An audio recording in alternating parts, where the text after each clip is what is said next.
तो आज की स्मैकडाउन की एंडिंग देखकर लग रहा है कि शायद एलिमिनेशन चेंबर में कुछ बड़ा हो सकता है, या फिर WWE के पास कम से कम मौका तो है बहुत कुछ बड़ा करने का रेसलमेनिया के लिए। तो हेलो गाइस, मैं Gagan and welcome to my YouTube channel the wrestling slammer. और आज हम हुई स्मैकडाउन के बारे में बात करने वाले हैं, जहां भाई रॉयल रंबल के बाद अब एलिमिनेशन चेंबर का बिल्डअप स्टार्ट हो गया है। तो जानने के लिए कि क्या कुछ हुआ आज की फ्राइडे नाइट स्मैकडाउन में, वीडियो को लास्ट तक देखना और लाइक और सब्सक्राइब करना बिल्कुल मत भूलना। तो सबसे पहले स्मैकडाउन की शुरुआत करते हैं ड्रू मैकिंटायर, जो कि पूरी तरह से शुरुआत कर नहीं पाते क्योंकि कोडी रोड्स एंट्रेंस के साथ ही उन पर अटैक कर देते हैं। अभी हमें पता है कि रॉयल रंबल में ड्रू मैकिंटायर ने कोडी रोड्स के साथ क्या किया था। तो यहाँ भाई आज कोडी रोड्स बिल्कुल भी शांति से नहीं बैठने वाले थे।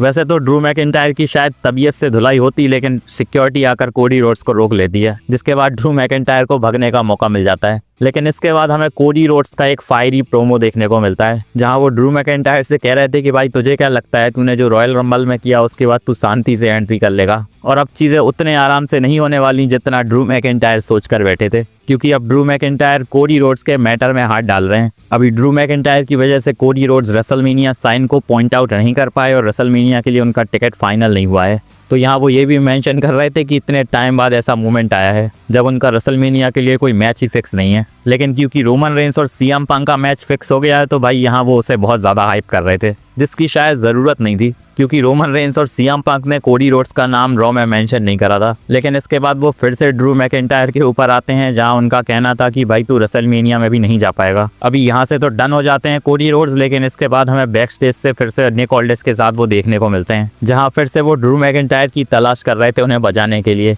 लेकिन निक ऑल्डिस यहाँ उन्हें शांत करते हैं और बताते हैं कि भाई नेक्स्ट वीक तुझे एलिमिनेशन चेंबर क्वालिफाइंग मैच मिल रहा है, तो उसे जीतकर तू ड्रू मैकिंटायर को फेस कर सकता है। लेकिन इसके अलावा अगर तूने चिल करने की कोशिश करी तो भाई वो भी नहीं मिलेगा तुझे। इसके बाद जूलिया और कियाना जेम्स हमें बैक स्टेज से देखने को मिलती हैं, जिनका इंटरव्यू हो रहा था। अभी आज इनका नेक्स्ट मैच भी होने वाला है रिया रिप्ली और इयो स्काई के साथ वुमेन्स टैग टीम चैंपियनशिप के लिए। तो भाई इनका कहना था कि पहले ये वुमेन्स टैग टीम चैंपियनशिप जीतेंगी, जिसके बाद एलिमिनेशन चेंबर में जाएंगी और चैंपियन को फेस करके ट्रिपल क्राउन चैंपियन बनने का इरादा है जूलिया का। और इसके बाद नेक्स्ट मैच हमें यही देखने को मिलता है।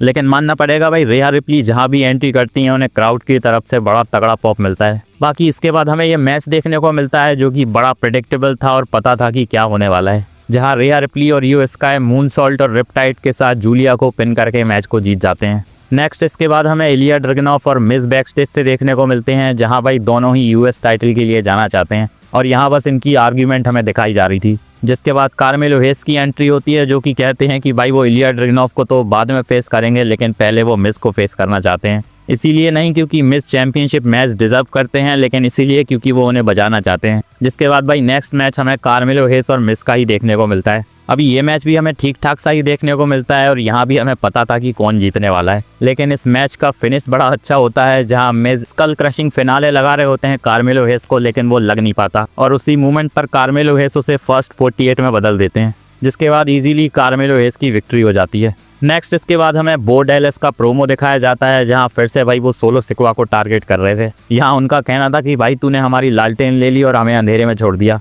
लेकिन अब वो इसका बदला लेने वाले हैं, जो कि पता नहीं कितने टाइम से वो ले रहे हैं। अभी ये फ्यूड बहुत ज़्यादा धीरे धीरे बोरिंग होती जा रही है और WWE को कुछ और करने की ज़रूरत है। नेक्स्ट हमें वुमेन्स एलिमिनेशन चेंबर का क्वालिफाइंग मैच देखने को मिलता है टिफनी स्टैटन, लेस लेजेंड और चेल्सी ग्रीन के बीच में, जो कि भाई एक ट्रिपल थ्रेट मैच होने वाला था। अभी मैच ये हमें ठीक ठाक सा देखने को मिलता है, लेकिन भाई चेल्सी ग्रीन की परफॉर्मेंस काफ़ी अच्छी थी। इस मैच में अगर लेस लेजेंड और टिफनी स्टैटन का अकेला मैच होता तो बहुत ज़्यादा बोरिंग हो जाता, क्योंकि टिफनी स्टैटन बहुत ज़्यादा कॉमेडी वाली चीज़ें ऐड कर रही थी। यहाँ उनकी तरफ से shockingly coast to coast move भी हमें देखने को मिलता है, जो कि भाई उनकी तरफ से बड़ा अनएक्सपेक्टेड सा था। अभी क्योंकि चेल्सी ग्रीन और रेसलिंग को थोड़ा अलग अलग दिखाया जाता है। बाकी मैच के एंड की बात करें तो चेल्सी ग्रीन अनपेटी हर लगाने की कोशिश कर रही थी टिफनी स्टैटन को, लेकिन वो हो नहीं पाता और टिफनी स्टैटन उन्हीं के ऊपर मून शॉट लगाकर मैच को जीत जाती हैं और अब वो एलिमिनेशन चेंबर के लिए क्वालिफाई कर गई हैं। नेक्स्ट इसके बाद हमें बैक स्टेज से रैंडी ऑर्टन देखने को मिलते हैं, जिनका इंटरव्यू हो रहा था और यहाँ वो अपनी रॉयल रंबल की परफॉर्मेंस से बहुत ज़्यादा डिसअपॉइंट लग रहे थे। आज रैंडी ऑर्टन का भी मेन इवेंट में ट्रिपल थ्रेट मैच होने वाला था, जो कि एलिमिनेशन चेंबर का क्वालिफाइंग मैच था और ये मैच सोलो सिकोआ और एलिस्टर ब्लैक के साथ होने वाला था। तो यहाँ रैंडी ऑर्टन का कहना था कि उनका नेक्स्ट टारगेट अब एलिमिनेशन चेंबर होगा, जहाँ वो 10वीं बार परफॉर्म करने जाएंगे और शायद वो इकलौते ऐसे बंदे होंगे जिनको इतना एक्सपीरियंस होगा। अभी यहाँ इसके बाद एलिस्टर ब्लैक की भी एंट्री होती है, जो कि आके बकवास कर रहे थे। इसके बाद नेक्स्ट हमें रिंग में किट विल्सन देखने को मिलते हैं, जिनकी भाई WWE ने प्रॉपर एंट्री भी करवाई और उन्हें प्रोमो टाइम भी दिया गया था, क्योंकि रिसेंटली कुछ ज़्यादा पॉपुलर होते जा रहे हैं वो। अभी यहाँ वो बता रहे थे कि कैसे उनके साथ अत्याचार हुआ और उन्हें रॉयल रंबल में नहीं जाने दिया गया, क्योंकि भाई वो बाकी के 30 बंदे बहुत ज़्यादा टॉक्सिक थे। लेकिन आज स्मैकडाउन में ओपन चैलेंज करने का इरादा था किट विल्सन का, जिसे भाई आंसर करते हैं ओवा फेमी। और भाई इसके बाद हमें पता था कि किट विल्सन के साथ अब क्या होने वाला है, क्योंकि इसके बाद ओवा फेमी उनकी अच्छी तरीके से धुलाई करते हैं और 50 सेकंड के अंदर अंदर ही यहाँ किट विल्सन पिन हो गए। अभी तो देखकर लग रहा है कि शायद ओवा फेमी के साथ वार्म अप चल रहा है। लेकिन इसके बाद हमें बैक स्टेज से आर्ट्रुथ और डेमियन प्रीस्ट देखने को मिलते हैं, जो कि इस मैच पर नज़र रखे हुए थे। ओवा फेमी की परफॉर्मेंस देखकर भाई आर्ट्रुथ बड़े खुश लग रहे थे और डेमियन प्रीस्ट को चिढ़ा रहे थे, क्योंकि रॉयल रंबल से ओवा फेमी ने डेमियन प्रीस्ट को एलिमिनेट करा था। अभी शायद लग रहा है कि ओवा फेमी और डेमियन प्रीस्ट के साथ WWE कुछ करने वाली है। अब इसके बाद यहाँ ड्रू मैकिंटायर भी आते हैं, जिनका प्लान था कि वो दूसरी बार स्मैकडाउन में एंट्री करेंगे, क्योंकि पहली वाली एंट्री तो उनकी कोडी रोड्स ने ख़राब कर दी थी। पर क्योंकि ड्रू मैकिंटायर ने इतने पंगे ले रखे हैं तो भाई उनके लिए कोई ना कोई बंदा तो खड़ा ही रहता है।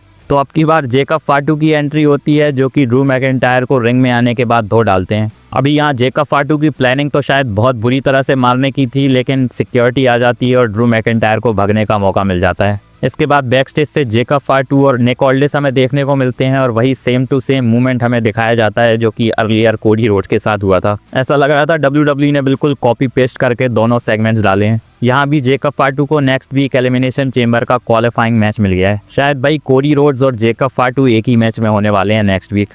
इसके बाद नेक्स्ट मैच टामा टोंगा और शिंसुके नाकामुरा का हमें देखने को मिलता है, क्योंकि टामा टोंगा ने लास्ट वीक शिंसुके नाकामुरा से रिटायर होने को कह दिया था। अभी ये मैच हमें ठीक ठाक सा देखने को मिलता है, जहां टांगा लोआ भी आ जाते हैं, जो कि टामा टोंगा की मदद कर देते हैं, जिसकी वजह से शिंसुके नाकामुरा इस मैच को हार जाते हैं। इसके अलावा कुछ खास था नहीं इस मैच में। इसके बाद बैक स्टेज से फ्रेक्सियम और MCMG हमें देखने को मिलते हैं, और बहुत टाइम बाद शायद MCMG आज स्मैकडाउन में देखने को मिली थी। यहाँ कैंडिस लेरे और जॉनी गार्गानो भी देखने को मिलते हैं, और जॉनी गार्गानो पड़े हुए थे स्ट्रेचर पर, क्योंकि लास्ट वीक उनकी थोड़ी ज़्यादा धुलाई कर दी थी फ्रेक्सियम ने। कैंडिस लेरे MCMG से यहाँ हेल्प मांग रही थी ताकि वो जॉनी गार्गानो से बात करें, लेकिन MCMG का कोई मूड नहीं था जॉनी गार्गानो से बात करने का। इसके बाद किट विल्सन भी बैक स्टेज से हमें देखने को मिलते हैं, जिनका अपोलो क्रूज और मैट कैराडोना मजाक उड़ा रहे थे। अपोलो क्रूज भी वैसे बहुत टाइम बाद आज हमें देखने को मिले, मुझे लग रहा था कि शायद वो रिलीज हो गए हैं। नेक्स्ट इसके बाद हमें निक ऑल्डिस रिंग में देखने को मिलते हैं, जहां वो रॉयल रंबल की विनर लिव मॉर्गन को इनवाइट करते हैं, जहां भाई लिव मॉर्गन के साथ रकेल रॉड्रिगेज भी आई थी। यहाँ लिव मॉर्गन और रकेल रॉड्रिगेज ज़्यादा कुछ बोल नहीं पाती हैं, क्योंकि जेड कारगिल उन्हें इंटरप्ट कर देती हैं। अभी क्योंकि लिव मॉर्गन ने रॉयल रंबल जीतने के बाद किसी को चूज़ नहीं करा है, तो जेड कारगिल उनसे कहती हैं कि अगर तूने मुझे चूज़ किया तो भाई रेसलमेनिया में मैं तुझे तोड़ फोड़ दूंगी। जिसके बाद जॉर्डन ग्रेस की भी एंट्री होती है और भाई WWE बड़ा रैंडमली मैच क्रिएट कर देती है, जहां जॉर्डन ग्रेस टीम अप करेंगी जेड कारगिल के साथ लिव मॉर्गन और रकेल रॉड्रिगेज को फेस करने के लिए। अभी जॉर्डन ग्रेस और जेड कारगिल की क्योंकि फ्यूड चल रही है, तो भाई ये दोनों सेम पेज पर तो नहीं आने वाले थे, तो यहाँ इनके बीच में बड़ी मिसकम्युनिकेशन हो रही थी। अभी मैच में एक मूवमेंट पर जेड कारगिल को बिग बूट लगाने जा रही थी रकेल रॉड्रिगेज, लेकिन वो गलती से लिव मॉर्गन को लग जाता है। बात करें मैच की तो भाई रकेल रॉड्रिगेज और जेड कारगिल आमने सामने होती हैं, लेकिन जॉर्डन ग्रेस आकर रकेल रॉड्रिगेज को जेड कारगिल के ऊपर धकेल देती हैं, और यहाँ उन्होंने रकेल रॉड्रिगेज को रोल अप करके विक्ट्री ले ली है। अभी शायद देखकर लग रहा है कि लिव मॉर्गन और रकेल रॉड्रिगेज के ब्रेकअप की तरफ WWE धीरे धीरे बढ़ रही है। नेक्स्ट हमें सैमी ज़ेन बैक स्टेज से देखने को मिलते हैं, जिन्हें इंकरेज करा जा रहा था उनकी रॉयल रंबल की परफॉर्मेंस को लेकर। यहाँ रे फिनिक्स भी आते हैं, जो कि अलग से इंकरेज कर रहे थे सैमी ज़ेन को, लेकिन इसके बाद भाई ट्रिक विलियम्स की एंट्री हो जाती है और वो वही कर रहे थे जो कि हर बार करते हैं। अभी सैमी ज़ेन तो यहाँ कुछ नहीं कर रहे थे, लेकिन रे फिनिक्स को गुस्सा आ जाता है, और अब देखकर लग रहा है कि हो सकता है शायद नेक्स्ट वीक ट्रिक विलियम्स और रे फिनिक्स का मैच हो जाएगा। अभी ऐसा लगता है कि कुछ चीज़ें तो शायद WWE क्योंकि स्मैकडाउन 3 घंटे की है तो रैंडमली करवा देती है। इसके बाद वैसे हमें जेड कारगिल और जॉर्डन ग्रेस भी बैक स्टेज से देखने को मिलते हैं और इनकी आर्ग्यूमेंट हो रही थी। यहाँ निक ऑल्डिस भी आते हैं और इनका मैच नेक्स्ट वीक टाइटल के लिए अनाउंस कर देते हैं। इसके बाद फाइनली हमें अचानक से ड्रू मैकिंटायर देखने को मिलते हैं, जो कि अनाउंसिंग टेबल पर चढ़कर इस बार प्रोमो कट करते हैं। यहाँ शायद उन्हें पता था कि अब की बार अगर वो एंट्री करेंगे तो भाई रिंग साइड से फिर से कोई आकर उन पर अटैक कर सकता है। अभी यहाँ ड्रू मैकिंटायर कहते हैं कि कोडी रोड्स और जेकब फाटू को तो एलिमिनेशन चेंबर से बैन कर देना चाहिए, क्योंकि जो भी उन्होंने उनके साथ आज किया वो बहुत ज़्यादा गलत कर दिया। इसके बाद वो सैमी ज़ेन को भी मेंशन करते हैं कि भाई मैंने उसको रॉयल रंबल में उसकी सही जगह दिखा दी। और नेक्स्ट इसके बाद वो रॉ की बात करते हैं, जहाँ CM पंक और रोमन रेंस ने उन्हें बहुत तगड़े तरीके से मेंशन करा था। अभी वैसे ड्रू मैकिंटायर ने ज़्यादा कुछ खास तो नहीं बोला, लेकिन उनका कहना था कि रोमन रेंस ने उस बंदे को चूज़ किया जो कि उनसे बहुत ज़्यादा वीक है और जिसे वो आसानी से हरा सकता है। यहाँ वो ये भी मेंशन करते हैं कि भाई वो दोनों बंदे स्मैकडाउन को और इस टाइटल को वीक दिखाने की कोशिश कर रहे थे, लेकिन फिलहाल जो बंदा इसे होल्ड कर रहा है वो बिल्कुल भी वीक नहीं है। इसके बाद वो एडवाइस देते हैं रोमन रेंस और सीएम पंक को कि तुम दोनों बच्चों की तरह लड़ते रहो और मेरे लिए पूरा रोस्टर लड़ेगा एलिमिनेशन चेम्बर में अपॉर्चुनिटी पाने के लिए। इसके बाद भाई ड्रू मैकिंटायर को ट्रिक विलियम्स इंटरप्ट करते हैं, जिनका कहना था कि भाई Roman Reigns, CM Punk, Cody Rhodes, Jacob फाटू की चिंता तू छोड़ दे और तुझे मेरी फिक्र होने चाहिए क्योंकि मैं रेसलमेनिया में तुझसे टाइटल लेने वाला हूँ। पर ड्रू मैकिंटायर यहाँ धमकी देकर उन्हें चले जाते हैं कि भाई तू गलत बंदे से पंगा ले रहा है और अगली बार उन्हें इंटरप्ट करने की कोशिश ना करना। अभी ड्रू मैकिंटायर तो यहाँ से चले जाते हैं, लेकिन ट्रिक विलियम्स मैच को एंजॉय करने के लिए रुक जाते हैं, जो कि नेक्स्ट भाई स्मैकडाउन के मेन इवेंट में होने वाला था। इसके बाद भाई मेन इवेंट हमें देखने को मिलता है स्मैकडाउन का रैंडी ऑर्टन, सोलो सिकोआ और एलिस्टर ब्लैक के बीच में, जो कि एलिमिनेशन चेम्बर का क्वालिफाइंग मैच था। WWE ने इस मैच को वैसे ज़्यादा टाइम दिया नहीं था और ये मैच भी हमें ठीक ठाक सही देखने को मिलता है, पर इस मैच में सबसे ज़्यादा ओवर तो भाई रैंडी ऑर्टन ही थे और क्राउड भी रैंडी ऑर्टन को देखने में ही ज़्यादा इंटरेस्टेड था। और मैच के एंड की बात करें तो भाई सोलो सिकोआ समोहन स्पाइक मारने की कोशिश कर रहे थे रैंडी ऑर्टन के ऊपर, लेकिन उन्हें RKO पड़ जाता है और इसी के साथ अब रैंडी ऑर्टन क्वालिफाई कर गए हैं एलिमिनेशन चेम्बर के लिए। तो भाई अब रैंडी ऑर्टन क्वालिफाई कर ही गए हैं तो एलिमिनेशन चेम्बर कहीं वो जीतने तो नहीं वाले। अभी आज की स्मैकडाउन की बात करें तो ठीक ठाक सी स्मैकडाउन आज की हमें देखने को मिली, लेकिन WWE कभी कभी कुछ चीज़ों को छोड़कर बड़ी ही रैंडम सी चीज़ें डालती है और आज की स्मैकडाउन में ऐसी चीज़ें भर भर के डाली गई थी।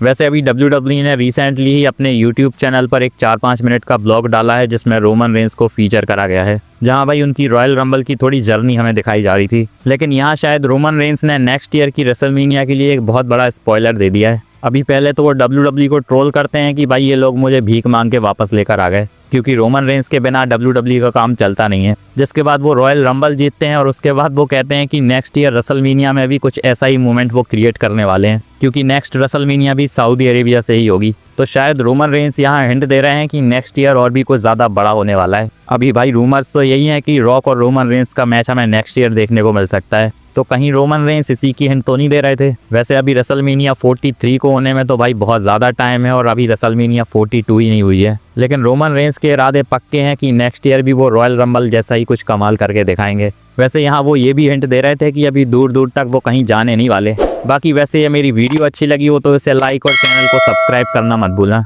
और बेल आइकन को भी दबा देना ताकि मेरी वीडियोस की अपडेट्स आप तक पहुँचती रहें। मिलते हैं नेक्स्ट वीडियो में, धन्यवाद।